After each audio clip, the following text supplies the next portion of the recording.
Hi everybody, thanks for joining me for this first webinar for Learnsignal's launch of the case studies for CIMA for February 2020.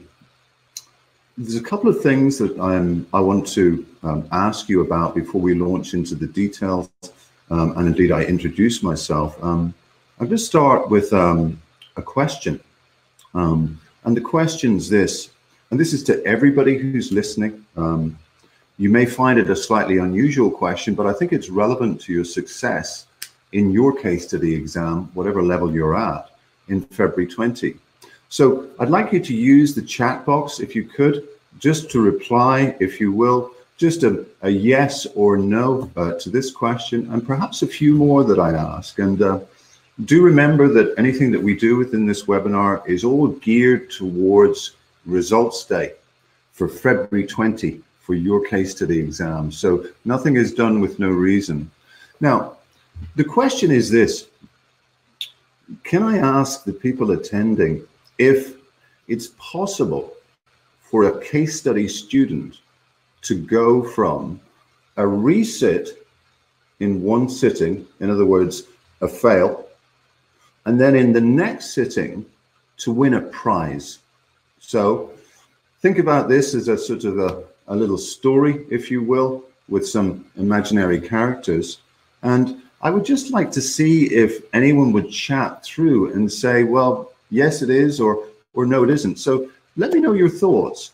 You know, is it possible for someone to fail an exam, let's say in November 2020, the MCS, the SCS, whichever level, and then in the following sitting, February 2021, to win a prize, to be a CIMA case study prize winner? So I just wonder, has anyone got any thoughts on that? Okay, we have one yes. Thank you for that, Harris. Anyone else got any thoughts? Thantu, any thoughts? Does anyone think that that is possible?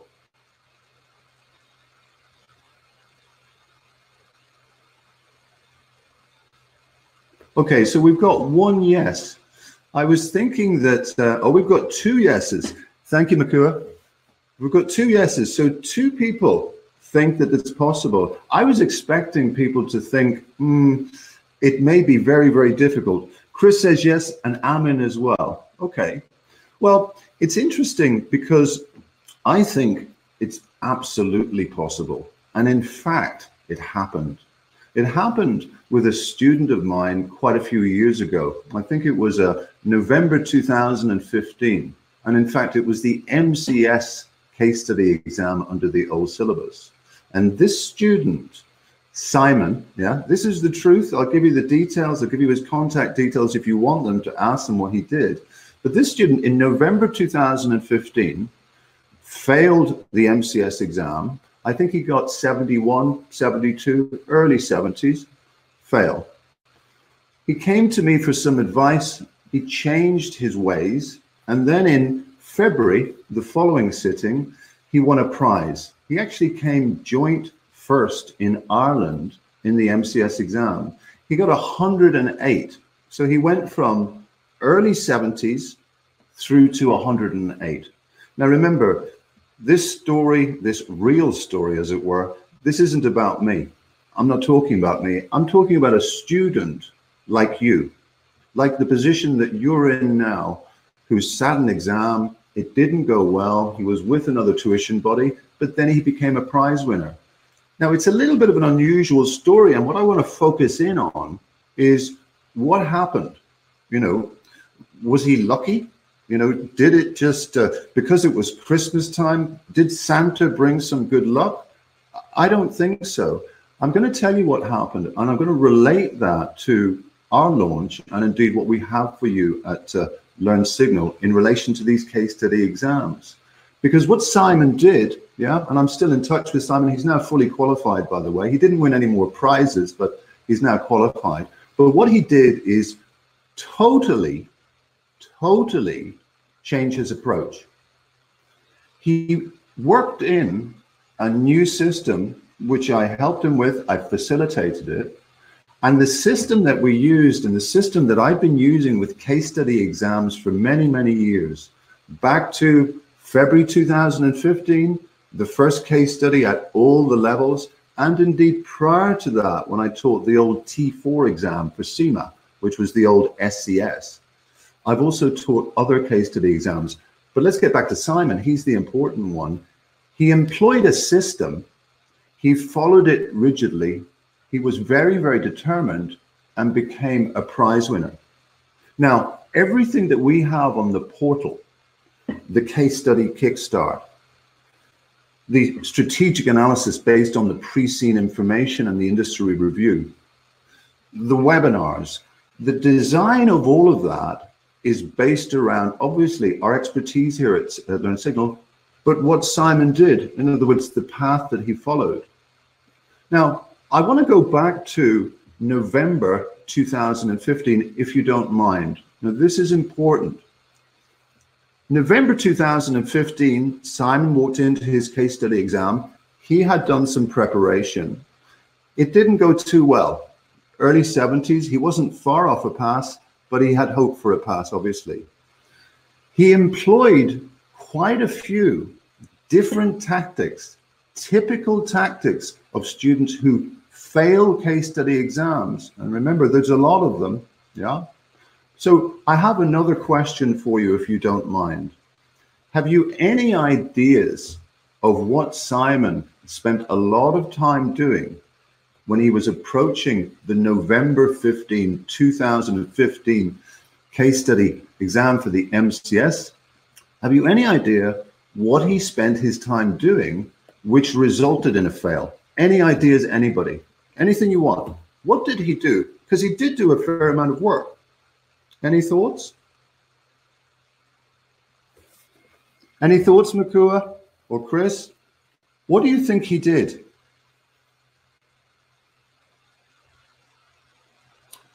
Amin, have you got any ideas? Let's think. Anything at all? Much of this is referenced in the pre-seen information and indeed in the case study kickstart. Do we have any ideas? Well, if no one's going to take a punt, I'm going to tell you what he did, because I sat down with Simon for quite a long time. He was quite annoyed. He was quite upset. He'd put a lot of effort in. His approach to the case study exam in November 15 was based around a number of activities that really didn't help. Now, again, much of what I'm about to say is referenced in the case study kickstart, but let me just tell you a few of them. The first one, the first thing that he told me is that he spent a lot of time, not quite every night, but perhaps every other night, reading the pre-seen information over and over and over again. Now, reading is important. There's a lot of information in your pre-seen. The MCS and SCS is out today. Obviously, if you're doing OCS, you've had it for a week. Obviously, we need to read it. But what we don't want to do is spend or prioritize simply reading the information that we've been given. Reading is a very, very passive activity. If you're sitting down at home every other night, every other weekend, just getting the pre-seen out and reading it and maybe making a few notes, you're not spending good time. The next issue in relation to the pre-seen that Simon told me that he spent a lot of time doing, and he was really surprised when he got his results, because he felt as if he really understood the industry extremely well. Why? Because he spent a lot of time analyzing it, researching the industry. I can't recall the industry in November 2015, but I can tell you what, Simon told me everything about that industry. I mean, I had delivered that course for a tuition company. I didn't know as much about the industry as Simon did, and yet he failed the exam. So he spent a lot of time on industry research, didn't help him too much on the day. Now, one or two other things I want to mention before I talk about, well, what can we do about this? What's my advice to you today? Because to be honest, you know, today for me is not about a sales pitch. You know, That's really not my thing, and it's not our thing here at Learnsignal. Today is just me talking about my experience and telling you honestly, this is what I've seen. You either listen or you don't. You don't have to use the Learnsignal's resources. You can go elsewhere, but we think our resources are good. Now, final point in relation to what Simon spent a lot of time doing towards the November 2015. He spent a lot of time reading the study texts for E2, P2, and F2. Lots of time, and also making notes. He had passed P2 about a year, 15 months before. So he didn't feel fresh on that. So he revised from the text every other day. Now, when we follow through to the activities that he employed and that underpin our course for his next sitting where he won a prize, I'm going to tell you a few things about the study text and indeed the technical material. So really, so far, what I've said is that he did three main things. Now note, and you may think that I've forgotten something, but I haven't. I haven't mentioned any mock exams. Do you know why? Because Simon, for that sitting, for November 2015, did not sit down and do a mock exam under full exam conditions. Crazy. We need to do 3 mock exams as a minimum, okay? If you can do more, great, but you've got to do 3.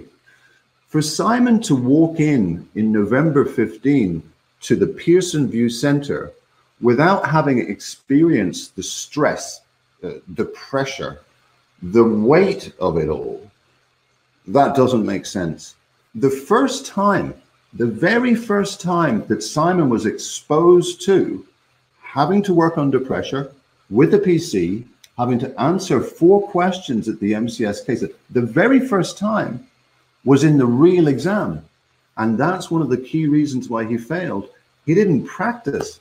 You know, we need to understand, and I'll explain this a little bit more in a moment, that if we don't have any pain leading to February, the chances of us getting gain go down.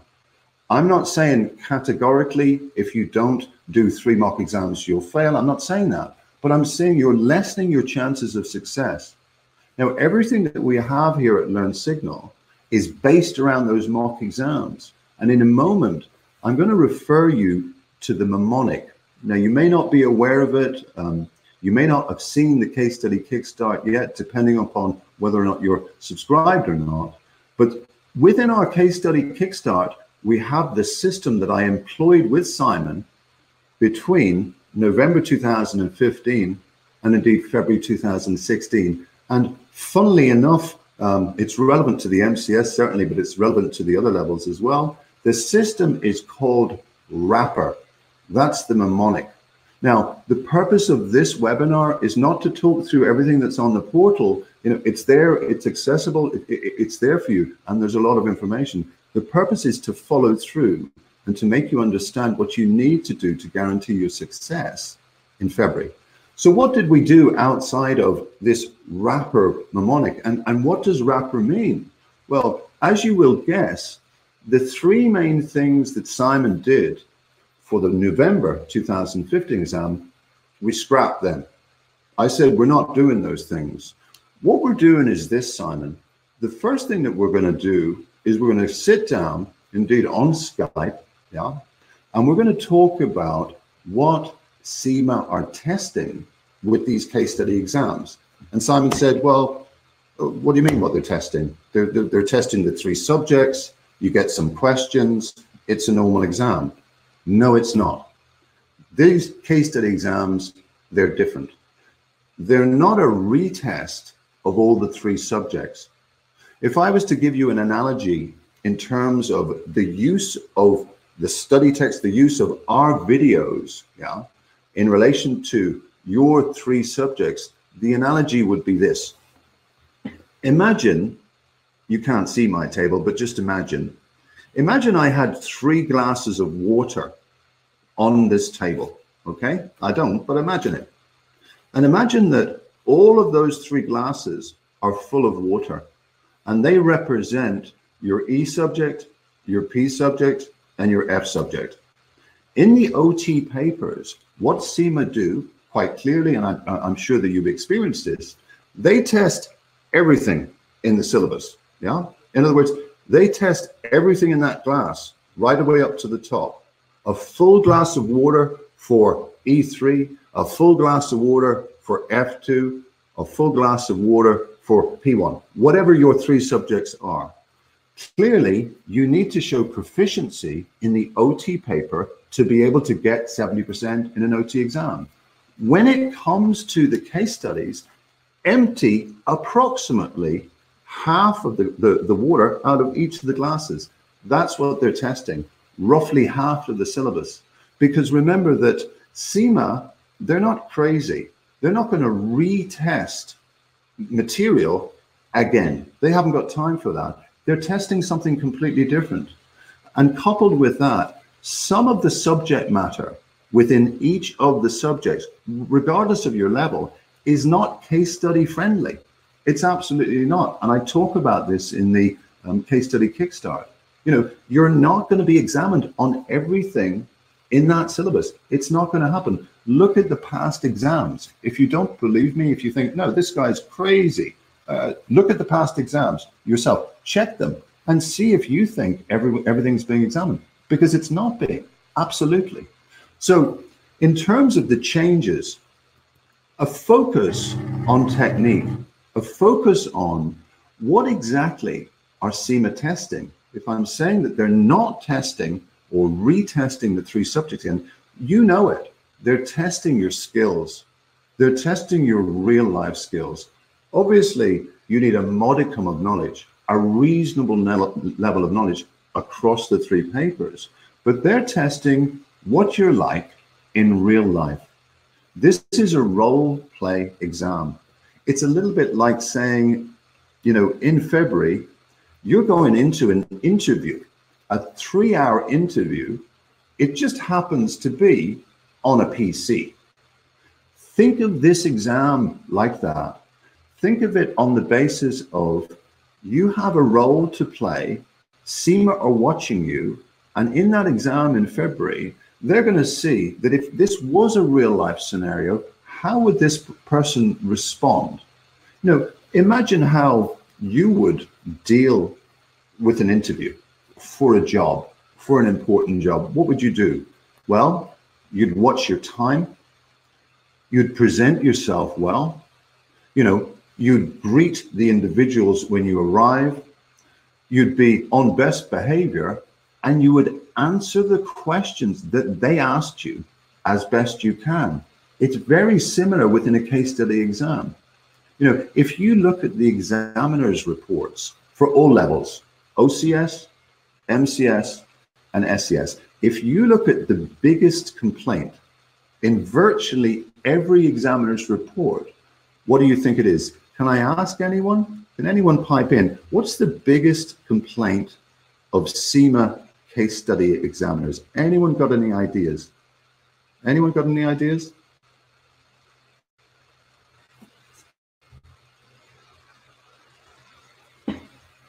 No take. Okay. Haven't seen one yet. Okay, you don't have to have seen one, Harris. Don't worry about it. Thank you for responding. Anyone got any ideas? Chris, Makua, Amin, any ideas? The biggest complaint, the thing that drives them crazy. Any ideas? Giving too much detail unrelated to the question. Yes, you're basically there. The issue is not answering the question that they have been asked. So literally answering another question. So let's think about that. And I'm not criticizing students that have had issues passing case study exam, but let's think about that for a moment. We're saying that we're sort of pretending possibly that your exam in February is a bit like an interview of some kind. I know it's not, but let's pretend. Imagine sitting in an interview, yeah, for an important job, your next interview, and you really want to get this job, and you get asked a question, yeah, and you answer a different question. What are they going to do? I think they're going to pick you up and throw you out. We can't do that. Now, students say to me, well, okay, if that's a big problem with case study exams, it's okay for you, Paul, because you don't have to be in the exam hall and you've done all of your exams. It's difficult to answer the question. I didn't say it's easy, but what I said is we need to try. We need to try to do what they want us to do. That's one of the skills that they're testing. Now, I want to refer you to something that I said about 10 minutes ago, and we will be getting towards a Q&A in a minute, and thanks for your input so far, everybody. And what I want to refer you to is this. I mentioned that within the case study kickstart element of our portal, we have a system, the system that Simon basically changed to. It's based around a mnemonic called wrapper, or a PPER. Now, what does it mean? You know, the purpose of this webinar is not to explain wrapper, but let me tell you briefly what Simon did. The first thing we did is we spoke about reverse engineering, because that's the first word, reverse. Now, very briefly, what do I mean by reverse?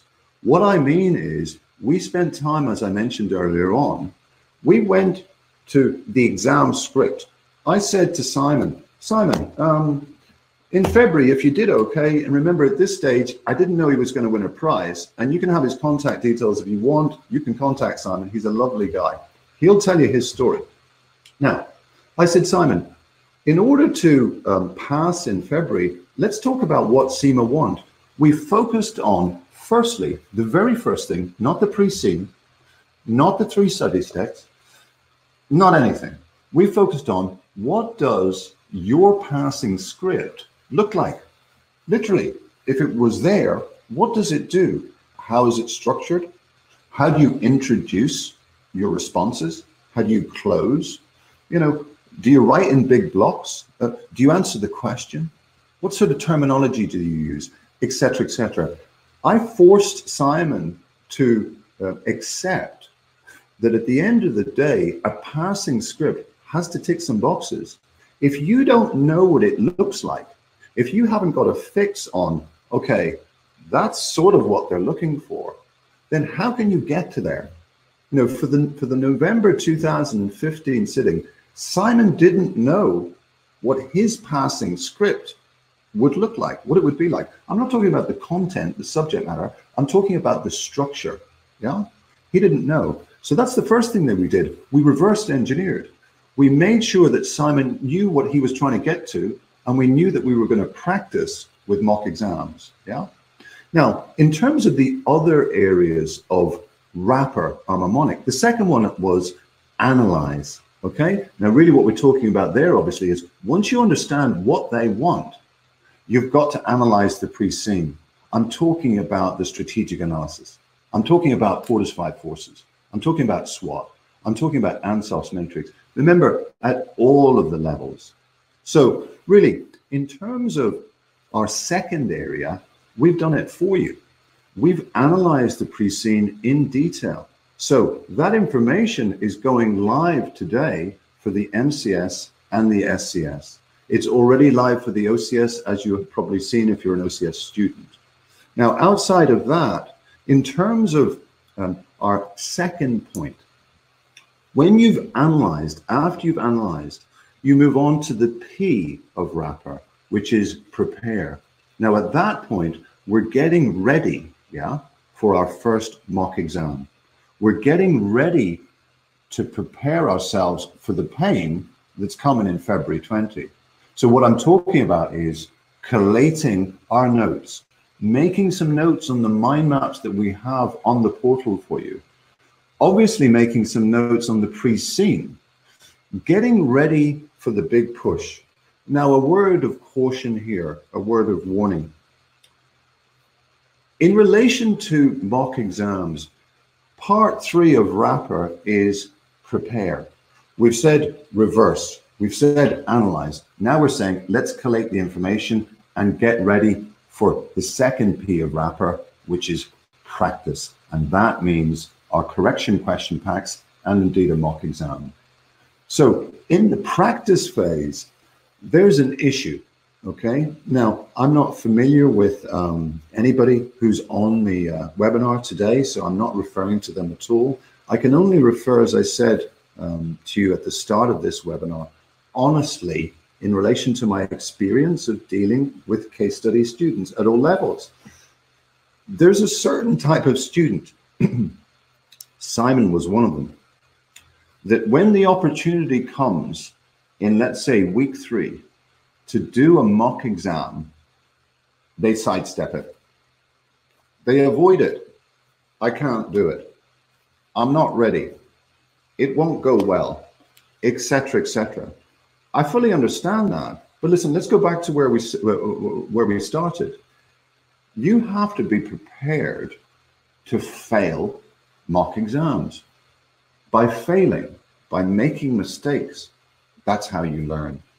I can assure you, I can't guarantee you anything, but I can assure you that if you practice part 4 of Wrapper 3 times before February 20, your mark is going to shoot up.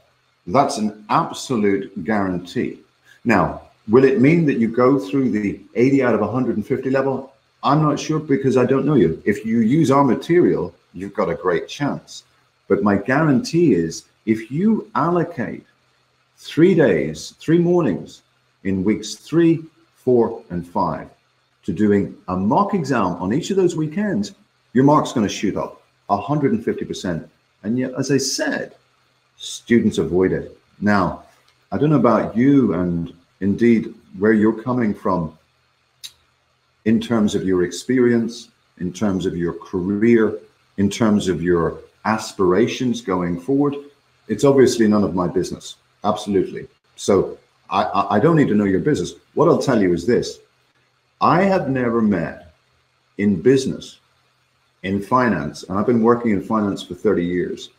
I have never met anyone, any very, very successful individuals who sidestepped pain, who sidestepped something that was unpleasant. You don't meet them. They tend to head towards it head on. They go for it. They say, bring the mock exam. And that's what you need to do. Don't be scared of underperforming in the mock exams. Don't allow that to be an excuse not to do one. You don't have to pass the mocks. You can mess all 3 mocks up. Brilliant. As long as you do a review and read the marker's feedback. So, with Simon, and indeed with part 4 of Wrapper, that 5th area, E, for evaluate, is key, particularly when you underperform in your mocks, which is highly likely, but totally okay.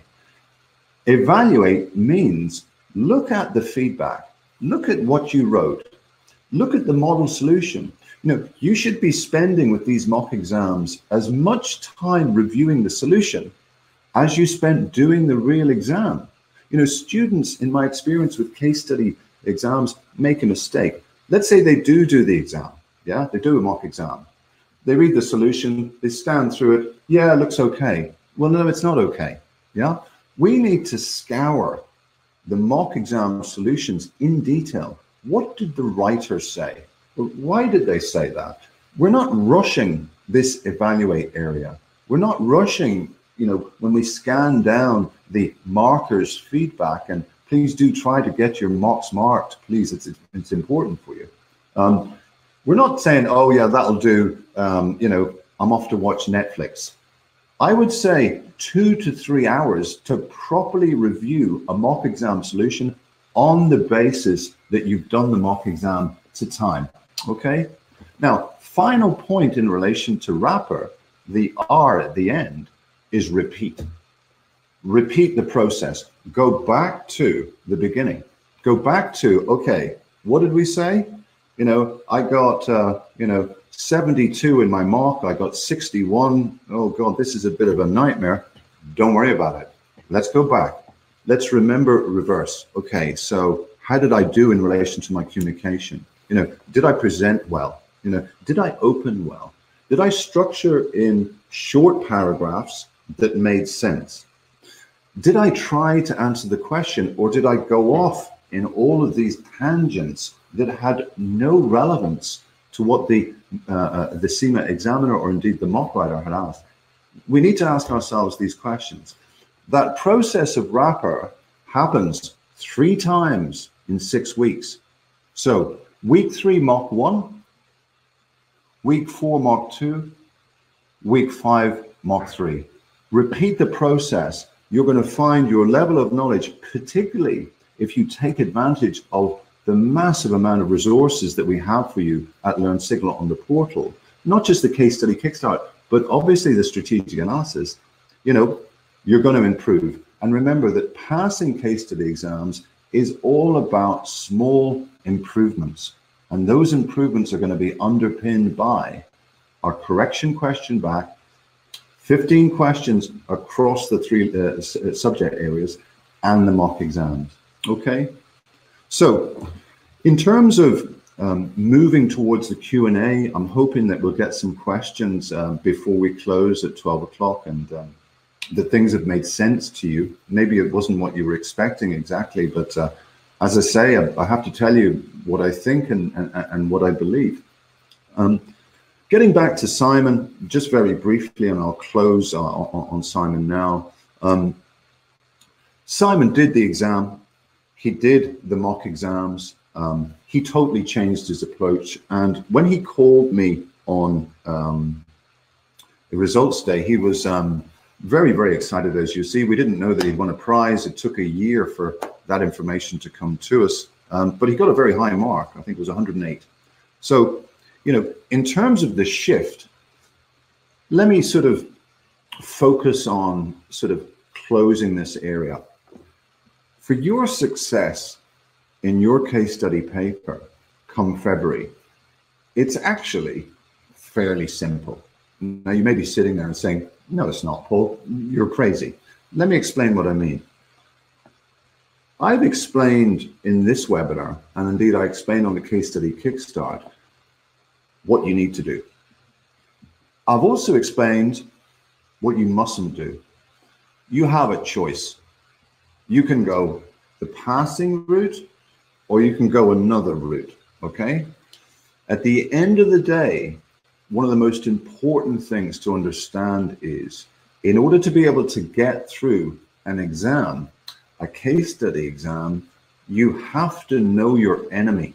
Now, I'm not suggesting that there's anything wrong with CIMA, but you have to think like your enemy. When I did professional exams, I sort of thought of the examiners as this was a battle. This was between me. They're trying to outthink me. I'm going to outthink them. That's just me. You may think completely differently. You know, I take everything personally anyway. It doesn't matter. So it was a personal situation between me and that examiner. I'd encourage you to find your own way. Whether or not you want to take it personally or not, it doesn't matter. But at the end of the day, this person, this MCS, SCS, O6 examiner is trying to stop you. You can beat him by simply understanding the exam. That's your first starting point. And then planning forward using the system that we have outlined within the portal. Okay, so in terms of closure, what I would say is this, before we get to the Q&A. I noticed that we've got some details up there, some tabs that you can click on if you need to. In terms of closure, before we sort of head towards our Q&A, and please do fire in the questions to me, I would say this, what we need to do is we need to understand the difference between passing activities and failing activities.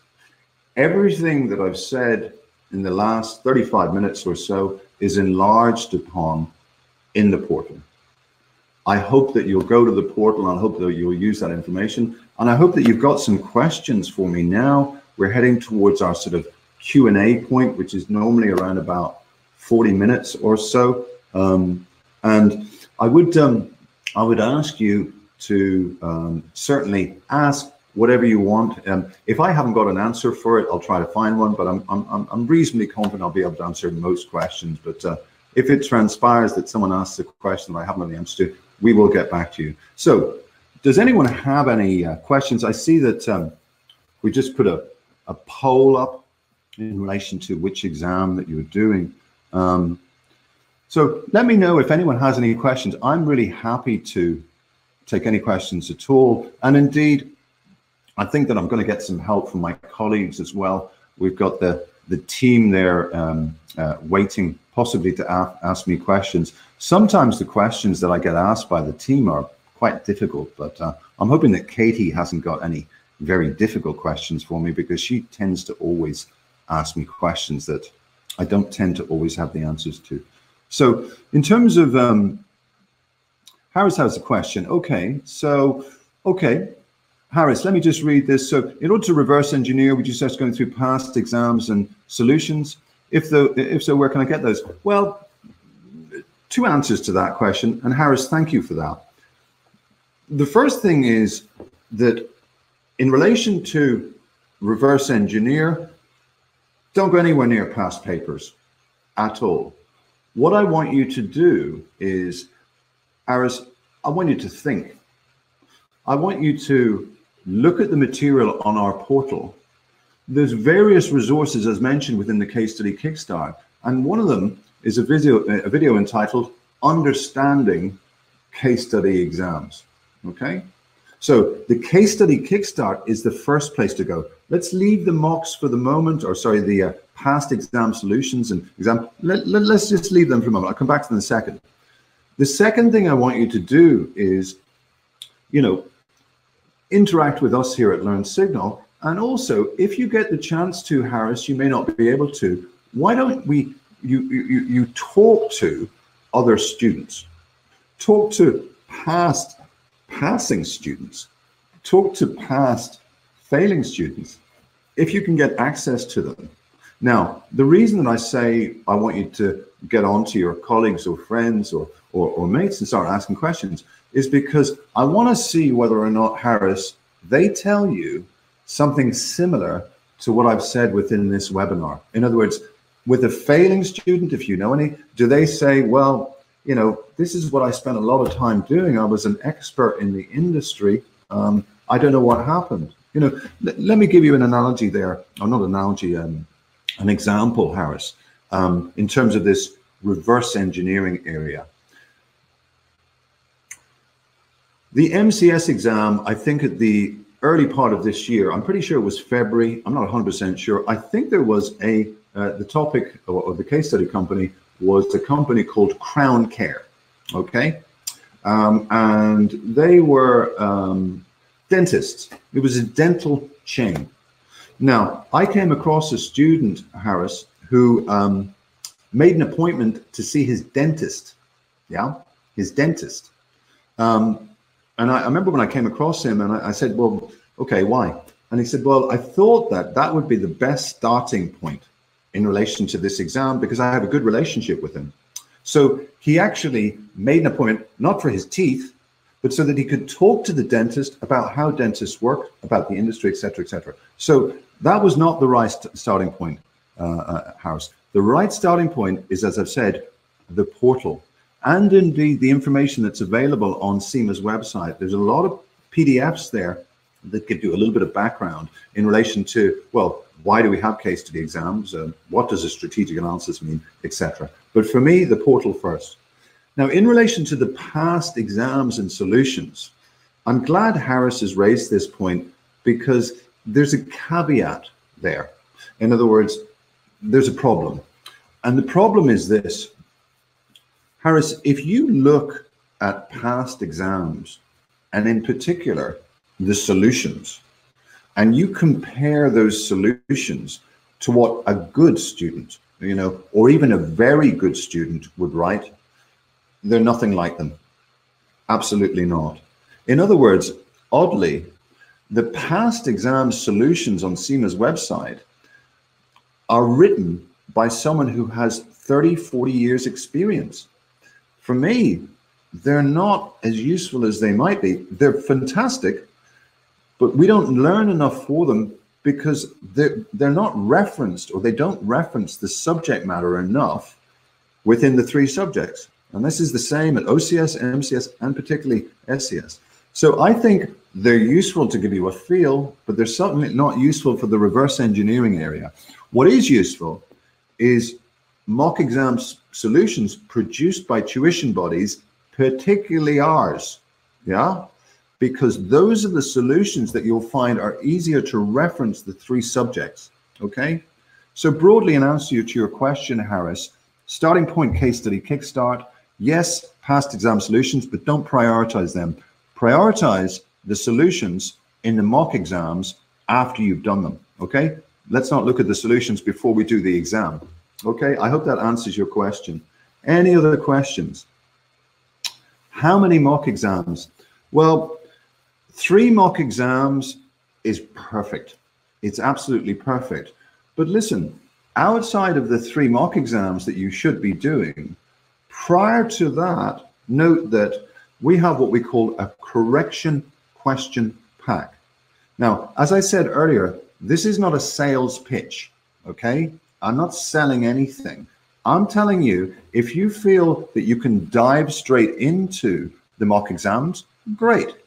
But listen, if you want to run up to them, if you want a shorter question, and these correction packs, they're shorter, but they're pre-scene relevant. They're relevant to each of the case study levels, Lottie Graphic at the OCS, Travell Records at the MCS, and ShinePod at the SCS. So they're relevant to each of those companies. 15 questions, 5 per subject, and they will, in effect, jumpstart you towards the mock exams. So, you know, thanks for that question, host. It's a good one. Have we got any other questions from anyone else who's attended the webinar at all? Any other questions?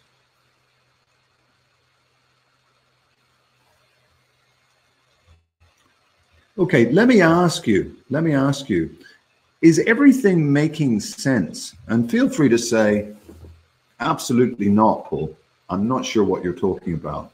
Is there anything that I can explain to anybody that I've talked about that didn't quite make sense? Okay, Chris has got a good question there. How familiar should we be with calculations? The case study we completely know. When you say calculations, Chris, are you talking about the calculation element within each of the 3 subjects? Which exam are you doing, Chris? Can you let me know? OCS. Okay. For your level, yeah, for the OCS level, remember that as you move up the levels through the MCS and indeed the SCS, there's a difference in weighting, okay? Very briefly, Chris, let me tell you this, and you probably know this anyway, but at the OCS level, there's a heavy technical bias, yeah? There's a heavy technical bias. Now, what I mean by that is there's a heavy bias towards the 3 subjects. I would say you're talking about ballpark in terms of your success in the exam, 60 to 70%. The rest of it is technique. Now that relationship between technical knowledge, obviously, and technique, that 30% or so, changes as you get towards the MCS and indeed the OCS. And right at the SCS, Chris, you've got technical knowledge, not so important, yeah? Skills, yeah, exam technique, etc., so much more important. It probably reverses 70-30, 30-70 in effect, okay? So for your exam, an understanding of the calculations, an understanding of the main numerical areas. No, Chris, I said main, yeah? And it should be easy on the basis that you've passed each of the P1 and F1. You should know where the main things are. And if you don't get in contact with us, okay, the main areas, not everything. Remember the glasses of water, Chris, okay? So that's the first point. In terms of, you know, dealing with calculations, for me, we know that we don't have to perform any, but we can be well prepared, Chris, in relation to the information that's shown within the pre-scene. So you'll note within the portal, we've done a reasonable amount of work in relation to, for example, the ratio analysis side. So we've crunched the numbers a little bit, and I'll be doing more of that, Chris, in the webinars. So the broad answer to your question is certain areas of the syllabus, but secondly, don't overdo it. You know, remember that practicing writing out answers to mock exams and indeed the question pack is where it's at. And you're going to be able to gauge your knowledge on the calculation area of the syllabuses, the two syllabus areas, P1 and F1, from doing those mock exams. Okay, you're going to learn enough from the mock exams, Chris, and the correction question pack. Okay. Okay, so I've got another question here. The most challenging part is idea generation from someone called 1, 2, 3, 4, 5, 6, 7, 8. Okay, well, hi there. Can I ask you which level 1, 2, 3, 4, 5, 6, 7, 8 are you doing? Which of the exams? You're talking about ideas generation. That's a good question. But tell me what level you're at, if you could.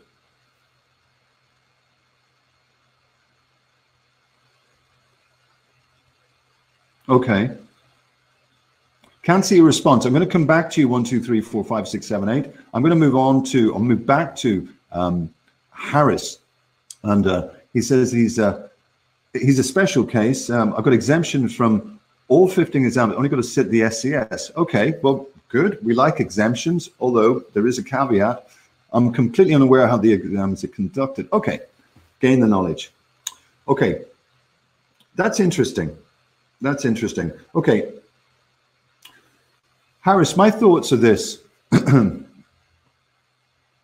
And what I would refer you to, Harris, is within the case study kickstart, if you look at section number 10, yeah, you'll find an area called Gateway Transition Guide, okay?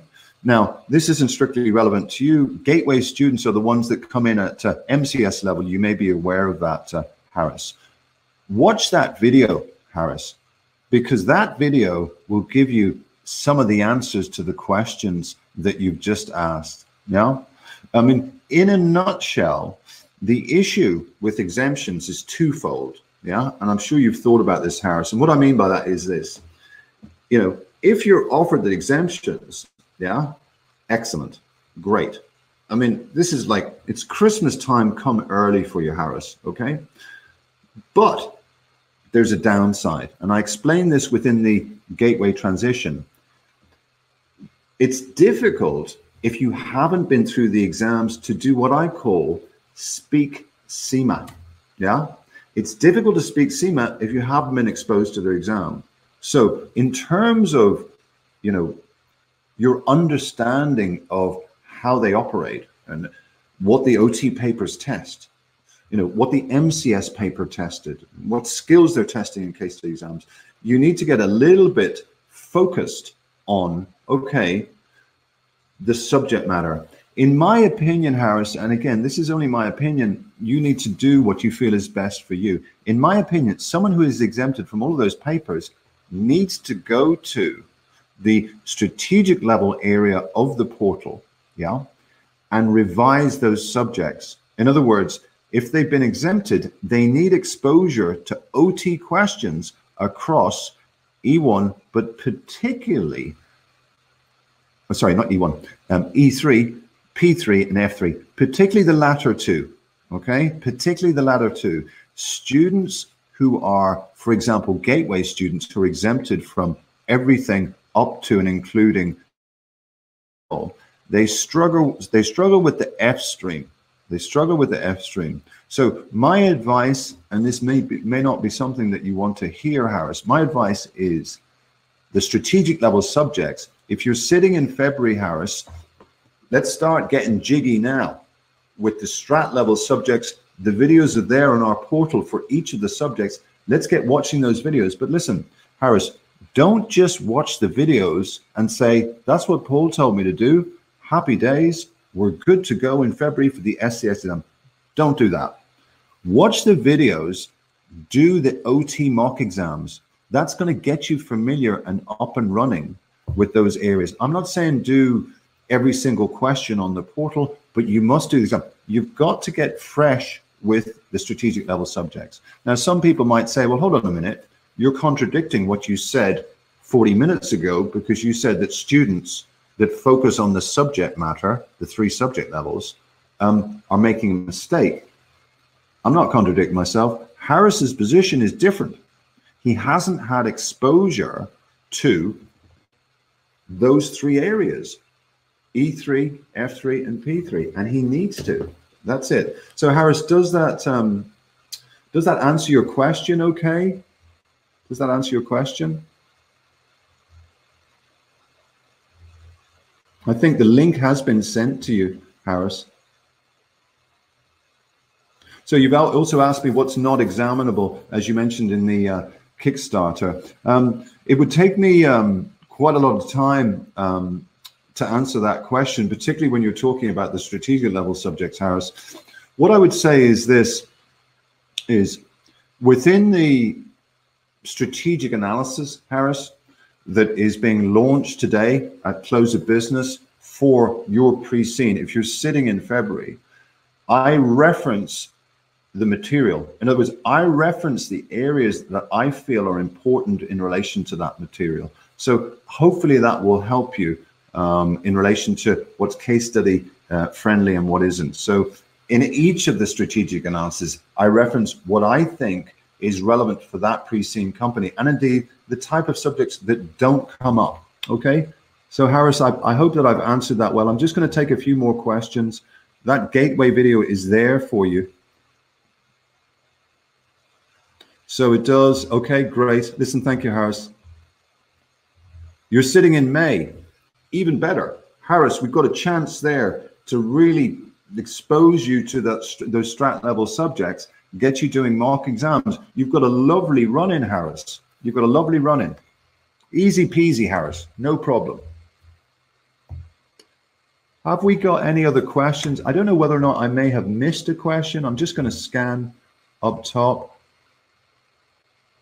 Okay, thank you, Harris. I hope it was helpful, and good luck with your studies. Let me see if I've got anyone else who's going to. Okay, I didn't hear back from 1, 2, 3, 4, 5, 6, 7, 8. They asked me about idea generation. I mean, that's a good question. I was just wondering what level they were at, because, you know, maybe my answer might be slightly different based on whether or not you're doing the OCS, the MCS, or the SCS. So let me answer it like this.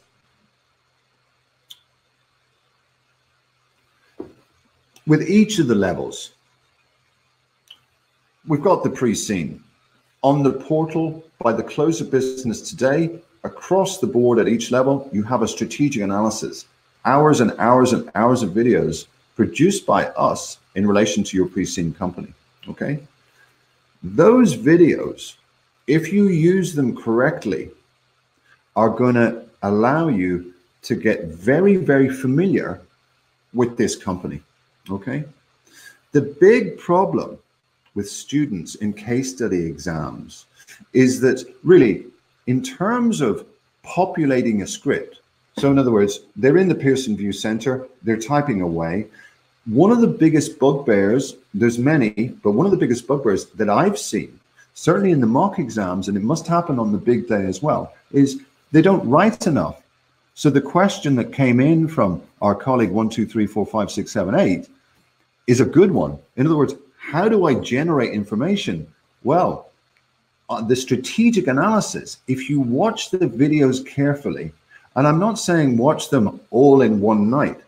No, I'm talking about 20 minutes at a time, 15 minutes here, making some notes. And then once you've watched them, let's think.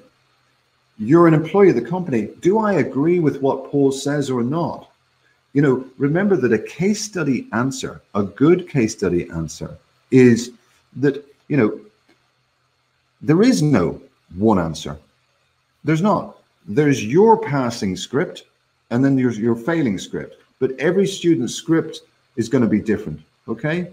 You know, remember that, you know, at the end of the day, you know, a case study exam is different to an OT exam, and it's probably different to other exams. Maybe you've done some university exams or other exams at school, which are generally, you know, what do you know?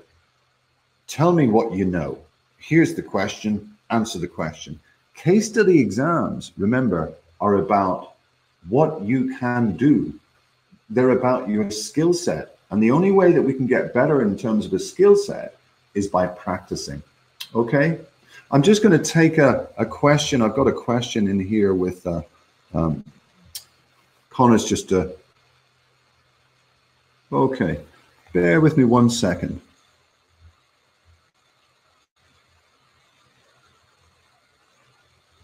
Okay, I think I've got the answer to that question. Okay, I've got a question in from Amin, and he's doing the OCS. Okay, it's important or not to review P1, F1, and E1 courses. Yes, but that's not the first thing that we're going to do. We're going to go to the case study kickstart and get a feel for what case study exams are all about. Okay, what I want you to do then is I want you to follow through on wrapper, yeah? Analyze. So I need you to read the pre-scene. I need you to watch the videos that are on the portal, Amin. I need you to absorb the information. At the OCS level, Amin, remember what I said, ballpark out of 100%, 60 to 70%, yeah, would be technical knowledge. You know, remember, the syllabus has changed. E1, depending on when you did it, I mean, when did you sit E1, just as a matter of interest? And are you sitting in February? Can you hear me okay, Amin? When did you sit E1? You want to come back to me on that, Amin? Okay, it was a year ago. Okay, so slight issue there, Amin, but briefly, 50% of E1 has changed, okay? So, in the new E1 syllabus, maybe even 60%, a lot of this digital technology, digital strategy, you've got to have a look at that. That's an important area. I would say that the chances of CIMA not examining that in February 20, not examining the digital area, are zero. There's no chance of them not examining those first that first section of the syllabus. I think it's is it areas A, B, and C. I'm not sure of exactly the areas. I haven't taught E1 for a little while. So I would say of all the subjects, if E1 was a year ago, have a look at that area. Okay, make sure you access our videos for E1. They're up to date and ready for you. Okay. In relation to the other areas, Amin, this is not a cop-out. I'm not trying to not answer your question, but what I'll tell you is this. I mean, if you sit, not if you sit, because I know that you're going to sit mock exams. When you sit your first mock exam, I mean, under full exam conditions in week 3, let's say next month, okay? When you get the result and you get that marking feedback, that's going to tell you the areas, Amin, that you don't know within E1, F1, and P1. You know, this whole area of performing, undertaking mock exams is a little bit like aiming a gun, if you imagine. And what I mean by that is that it's only by doing mock exams, Amin, that you can flush out what you really don't know in E1, P1, and F1, okay? Think about it. If you compare that approach over 3 mock exams, you're very, very quickly and very easily going to get a list of areas that you underperformed in. The reverse approach, the other way to do it, is look at all 3 syllabuses, Amin, and say, okay, there's a massive amount of information in there. There's a massive amount of information. Let me watch all the videos for all of the operational level subjects in full. We'll be here forever if you do that. We'll be here forever. I'm not saying there's anything wrong with the videos. I'm saying we're not honing our skill. We're not aiming at anything. Let's aim at what we underperform in. I mean, coupled with that, I mean, you'll know yourself what you're not good at. You know how you did in P1. You know whether or not you passed or failed. Maybe you passed everything first time, but you know yourself. So trust your own judgment. You know, if you think, I hate P1, I hate it with a passion, there's your first priority, yeah? Just because you hate it doesn't mean it's not going to feature in February 20, okay? Listen, everybody, I think that we've come to the end of our first webinar for our launch of Learnsignal's case study material, and I hope that with this first one, I hope you found it good. Maybe it was a little bit different to what you expected. Apologies if it was. If you liked it, great, I'm delighted. I hope that I'll see you going forward in relation to the webinars that we're launching in January for each of the levels. And indeed, I hope that I wish you all the success in February. Work hard, and remember that everything that I've said to you in terms of these exams, these case study exams for the last hour, is 100% accurate. It's based on my experience of students, and I've taught hundreds of students for this case study, for these case study papers, both one-to-one and in small classes and in large classes. So I think I know what I'm talking about, and I hope that you'll listen to me, because if you do, and if you access our material, I can tell you your chances of success are going up, up, and up. So I wish you all the best, and Merry Christmas and a Merry New Year as well. Many thanks.